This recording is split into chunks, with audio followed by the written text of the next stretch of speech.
stay-at-home dad, watching Disney movies he never had. His daughter digs through all the VHS, crushing the classics in a princess dress. Informed like Scuttle, Kurt's got your ticket, making it real like Jiminy Cricket. Most are off the Captain Hook, but if the Tweedledum, he'll be taking more shots than Bambi's mom. Leave him raised like Simba, or cracked like the beast dishes. He'll show you a whole new world, you won't need pre-wish. Stay-at-home Disney dad.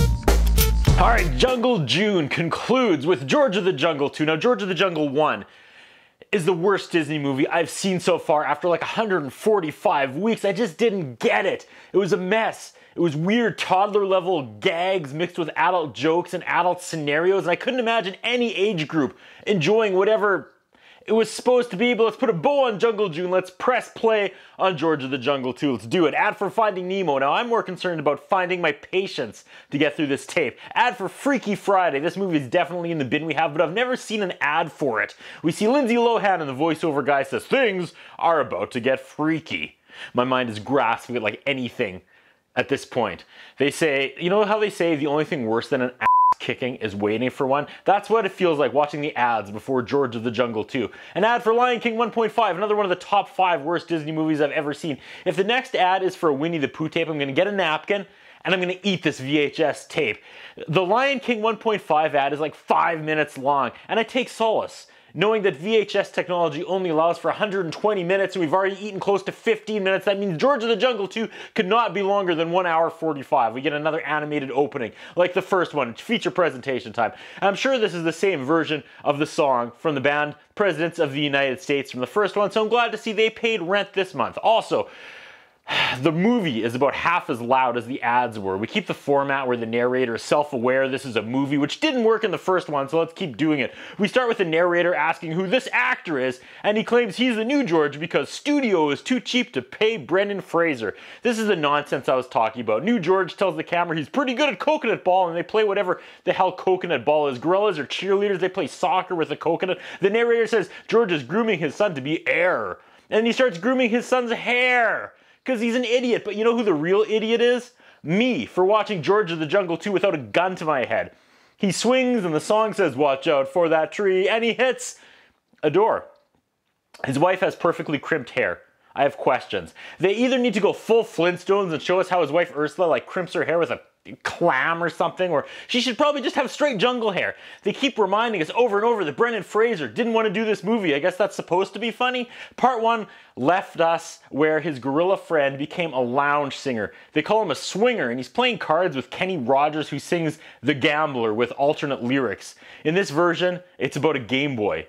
They tell someone to cut the cards, and someone does with a sword. Pause for laughter. They do go full Flintstones, and George answers the bird, which is also a phone. He has to break his date with Ursula and go help the lounge swinger ape. This is the part of the script where the writer was like waving his hands in excitement as he explained it to the Disney team, having no idea the white Coke residue was still all over his nose. The narrator pauses the movie so he can make all the animals talk. The animals are mad because the birds keep on them. What a B-plot. Careful, don't distract me from the lounge singing ape in distress, George of the Jungle 2. Back at home. No, wait, he's back at home? Oh, the phone call was about those animals in distress, not the ape who's also in distress. Apparently, I'm struggling to follow the plot of George of the Jungle 2. We get a montage of non-Brendan Fraser and Ursula dancing and making out, and it's also telling that the song they're using is not by Phil Collins nor Gary Newman, because even they wanted nothing to do with this movie. That's the one they didn't want. Brendan Fraser isn't back, but the Vandergroots are back. Ursula and her ex-fiance Lyle, they're the bad guys once again. They're going to steal the deed away from the lounge monkey and own his casino. And that's Lyle's plan on how to get Ursula back. Like, bro, just put on a loincloth, do some sit-ups, and throw yourself into some bushes. She doesn't seem like a girl with sophisticated tastes. We have a fantasy scene now where Ursula's mom is bossing around her 3 African-American guides, and they pick her up and they throw her off a cliff. Then the narrator explains they can't kill her, because then the movie doesn't have an antagonist.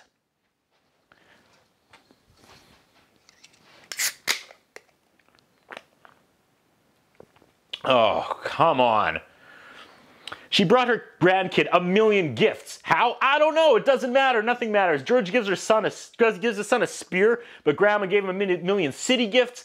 Again, props to whoever this new George is. He's ripped. Like poor Ursula, the actress, just staring all day, every day, at the perfect male form. I bet she calls her husband every day on set and was like, "We are shooting late.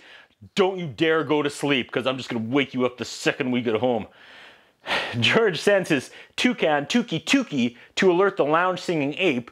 We go back to the same clip of Kenny Rogers singing about a Game Boy. As Tookie Tookie flies through the air, he imagines he's on a passenger on a plane, and the sexy stewardess has a human body with a toucan beak, and she asks, "Another mimosa, Tookie Tookie?" And hold on, I gotta call my wife. Don't you dare go to sleep tonight. Lyle is undercover and is playing poker against a lounge ape, and now that's how he's gonna get he's gonna get the deed for Ape. Oh, he wants the deed for Ape Mountain, not the casino, but it turns out George owns Ape Mountain and he carries the deed in his underwear. Cool. Tookie Tookie returns and tells George he has to go to Las Vegas. There's a lion that's either voiced by James Earl Jones or Uncle Phil trying to be James Earl Jones. George takes his family to Las Vegas. I call it Lost Wages. I forgot he had a son. I thought this movie was about his son. He's reunited with Brother Ape. George is sad because the animals think he's spending too much time with Ursula, and Ursula thinks he's spending too much time with the animals. He gives his wife a back scratcher for her itch. The lion is on Pride Rock, turning all the animals against George. Lyle and two ladies break into the hotel room. They're going through George's underwear. And then this happens. This is an actual screenshot. George has a friend in Las Vegas circus. A guy in a gorilla suit and a Hawaiian shirt is now interacting with a CG boxing kangaroo. Lyle and the gals find the deed in a pair of George's gitch. The lion declares he's the new king of the jungle. Lyle is dancing around because he now has the deed to Ape Mountain. Grandma says having the deed is half the battle. G.I. Joe told me knowing was half the battle. Or was it He-Man? I don't know. They're watching the Vegas show. The chimpanzee has 3 gals in dresses, and they make me hate music with a cover of the Monkees TV show theme song. Lyle shows up, and I keep forgetting this guy would later be the Sandman and fight Spider-Man. I feel like I'm fighting the Sandman as well right now, and I may have made that joke in George of the Jungle 1, and I don't care, because if they're going to keep doing the same thing, so am I. An Oompa band plays, and Grandma tells Lyle the gorilla has as much of a chance of winning Ursula back as you do. And he says, "What have you heard?" That was funny. We get a weird Charlie's Angels spoof with Ursula's 3 friends who are now working for her mom, trying to get Ursula back together with Lyle. We get a montage about how Ursula, after living in the jungle, is super strong and fast, I guess.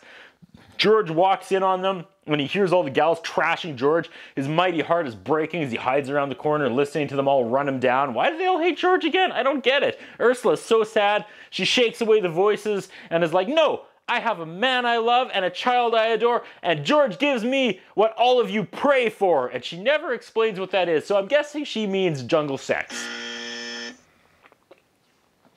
And her 3 hot friends don't get great sex because they're all mean. And that's not how the world works, George of the Jungle 2. It's not how it works at all. They grab a Vegas hypnotist and convince Ursula she's married to Lyle. Just like that. Grandma calls George and tells him Ursula left him and tears into him. George jumps into the hotel room window, tucks his son into bed for like the last time, and says goodbye to his sleeping Ursula, and then leaves her his shell necklace, which may or may not have Ariel's voice in it. Maybe it's not a shell, maybe it's a tooth. I strongly dislike this movie, and that's the tooth. So now she's married to Lyle in her mind, and they're going to send bulldozers to level Monkey Town or whatever because they have the deed. A CG elephant frees Tookie Tookie, the bird that was in a cage for some reason. George says he can't live without Ursula and starts wrapping something around his neck. No, it's a necklace. He has to go to the jungle to save the jungle from the bulldozers. He wants Brother Ape to come, and the ape's like, "I can't go. I have gambling debts." I don't know why that made me laugh. Maybe I'm finally broken. They try to leave, and Lyle's 2 hot female henchmen, not to be confused with Grandma's 3 hot female henchmen, pull a gun on them, and the ape can't leave because of his gambling debts. These are the things I am seeing and I'm writing down as they happen. There's a chase. I feel like this movie was paid for by Tourism Las Vegas because the only thing it manages to do correctly is show beauty shots of all the casino's exteriors. The police come and have George and Brother Ape surrounded on the roof, but CG Kangaroo comes with the save. Brother Ape and George are now hanging from the bottom of the helicopter, and they hit a building because there's no trees to hit. We get this one extra. here. Just overacting, just dreaming of landing a major role in George of the Jungle 3 by this 6-second performance. The ape hits the little Empire States building that's on the top of one of the casinos because, you know, King Kong! Ursula and some other girl are sitting together on the hotel bed talking about how kissing someone should make you feel. And the camera gets closer and closer as these two girls continue to talk about kissing. Then f***ing George breaks through the window and breaks up the only interesting thing that's happened so far in this movie. Ursula's like, "Who are you?" "I'm your husband." He knocks her out and carries her out the window as her weird horny friend asks if George has any brothers. He says, "I have an ape who's a brother." And she's like, "All right, I'm cool with that." George finds his son, his wife's still unconscious, and they call back when Brendan Fraser mailed himself back to the jungle in a tiny crate in the first movie. But this new guy got a bigger crate to mail everyone in because he's not a f***ing idiot like Brendan Fraser. They get back to the jungle and the elephant picks him up. And the elephant is wearing sneakers, and Ursula says, "The elephant's wearing New Balance. The elephant's wearing New Balance. The elephant's wearing New Balance." George comes back to stop the bulldozers, and the lion says, "I'm king now." They fight, but not really. He rubs the lion's ear and it goes to sleep. George rallies the animal troops that the lion turns it against him. They're all back on his side. George needs a plan, and the gorilla goes pss, pss, pss, pss, in his ear. George, as king, asks the animals to save his homeland. They ignore him. The narrator says, "Feeling more alone than Siegfried without Roy." Wikipedia says Siegfried and Roy were a duo of German-American magicians and entertainers best known for their appearances with white lions and white tigers during a show at the Mirage on Horn's birthday on October 3rd, 2003. A 7-year-old white tiger named Manticore attacked Horn. The name of the tiger has frequently been misspelled as Monticore in media reports. As part of the act, but veering off the script, Horn held his microphone to Manticore's mouth and told him to say hello to the audience. Manticore responded by biting Horn's sleeve. Horn swatted the tiger and barked, "Release!" while standby trainers unsuccessfully attempted to distract the cat with cubes of meat. Possibly incited by Horn's retreat, the tiger leapt at Horn, swinging at his legs and knocking him off his feet. As trainers rushed in from off stage to assist, Manticore bit into Horn's neck and dragged him off stage. Trainers got the tiger to release Horn by spraying him with CO2 fire extinguisher canisters, the last resort available.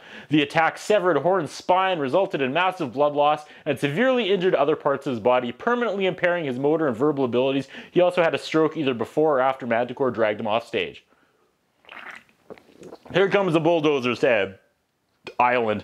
The animals show up after all to help. They slingshot coconuts against the bulldozers and they're winning. The apes fart into matches and make flamethrowers. Bees attack one driver and he jumps out waving his arms and screaming and just runs into the jungle, which is what I currently dream of doing. Lyle's evil gal henchmen are there. There's an awkward scene where they laugh as George hits his head over and over and over and over and over and over. And this is pretty dark, knowing what we know now about CT scans and damage of repeated headshots and brain bleed and early onset dementia and the possibility of violence. The CG kangaroo jumps in and beats the shit out of the ladies because George beating a woman is not cool, but an animal beating up women is fine. So it's not showing the beating of women that is the problem. It's only who is doing the beating of the women that Disney has to be careful about, I guess, in this movie. Normally I'd explore that more, but George of the Jungle 2 isn't the time or place. It's a showdown with Lyle and Grandma and hypnotized Ursula, who's like, "I'm married to Lyle, sorry, Jungle Man." Lyle pulls a gun on Ape Brother and says, "What move?" And Mighty Joe Old gets it. George hangs Lyle in the tree by his underwear and he goes to kiss another man's wife. We hear Lyle off screen say, "George, unwedgie me," and that's pretty funny. They kiss, it unhypnotizes Ursula. Lyle pulls his gun and is like, "I haven't been this mad since my sister stole my David Cassidy lunchbox." Lyle yells at the narrator and then a hand comes down from the clouds and carries him away because the narrator was God. George's kiss unhypnotizes people, so he has to kiss all of Ursula's friends too, who I guess were hypnotized at some point. Well, that makes sense, but I missed that somehow. Tuki is there and George and Ursula get married again. I don't know, do they renew vows? I don't know. From now on, he says, from 9 to 5, he belongs to the animals. From 5 to 9, he belongs to his son. And from 9 to about 9:04, he belongs to Ursula. Just kidding. He always belongs to Ursula. Now he's green screen branch surfing like Tarzan. We end with the George hitting a tree gag to send the people home happy. We end with outtakes of Tuki. I'm trying to stay awake for the credits, and I'm glad I did because Chris Cruikshank was little guy under the table. Fantastic. That's what I think about. What do you think? What we have is a concern about Curtis Anderson. His interviewing style is not the best. His personal appearance is not the best. I was wondering if the man has some kind of a hold over the so long with the standards of journalism and personal appearance